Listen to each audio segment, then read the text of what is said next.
আসসালামু আলাইকুম রহমতুল্লাহ। এগুলো হয়েছে আমাদের প্রচলিত ভাষায় বাংলা রিক্সা, অর্থাৎ পেট্রোল চালিত রিক্সা। হ্যাঁ, এই আমার রিক্সার পিছনের নাম মজিদ কোম্পানির। এই আমার গাড়ি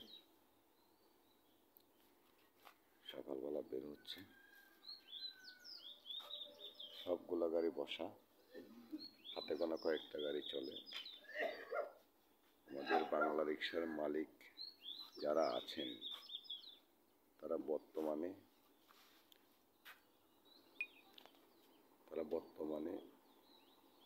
খুব দারিদ্র্যের মধ্যে জীবনযাপন করছে, এবং আমিও করতেছি। আজকে দীর্ঘদিন, অনেক দিন যাবৎ দেখেন গাড়িগুলো পরে থাকতে থাকতে কি একটা অবস্থা হয়েছে। যাই হোক, অনেকগুলা গাড়ি দেখেন, গাড়ি শেষ নেই, অনেকগুলা গাড়ি। আমি আমাদের নগর পিতা মেয়র মহোদয়কে উদ্দেশ্য করে কথা বলতেছি যে আপনি যদি আমাদের জীবন জীবিকা চলার মতো রাস্তাটা একটু করে দিতেন। অবৈধ অটোরিকশার কারণে আজকে আমরা দারিদ্র্যের মধ্যে। আমাদের কিস্তি আছে, বিভিন্ন এনজিও থেকে লোন নিয়ে আমরা এই গাড়ি করেছি, রেগুলারলি কিস্তি চালাই আমরা।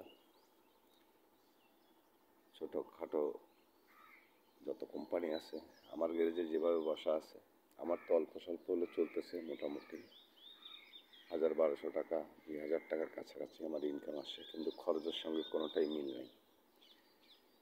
এখন মেয়র মহোদয় যদি এই বিষয়টা বিবেচনায় নিয়ে মেন রোড থেকে, মেন সড়কে যেই অবৈধ রিক্সাগুলো চলতেছে, এগুলা যদি মেন রোড থেকে সরিয়ে যদি গলিতে বা কোনো আবাসিকে আগের মতো করে সচল করে দিত, তাহলে আমরাও চলতে পারতাম, তারাও চলতো। এখন সামনে একটা রমজান, তার উদ্দেশ্য করে আমার এই ভিডিওটা করা। বিভিন্ন গ্রাম অঞ্চল থেকে মানুষ বাচ্চা কাচ্চার জীবন জীবিকা, আনন্দ উল্লাসের জন্য, টাকা উপার্জনের জন্য এই শহরে আসবে।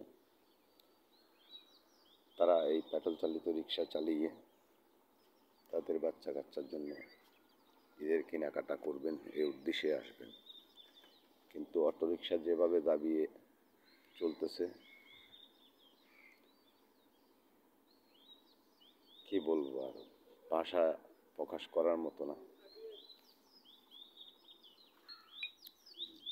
ভাষায় প্রকাশ করার মতো না।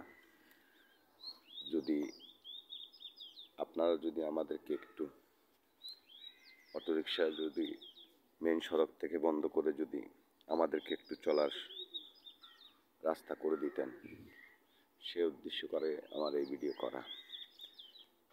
আমি ছোট মানুষ, আপনারা খারাপভাবে নেবেন না আমাকে, আমার কথায় ভুল ত্রুটি থাকতে পারে, ক্ষমা দৃষ্টিতে নেবেন, বা ছোট ভাই হিসেবে যদি ভুল করে থাকি মাফ করে দিবেন।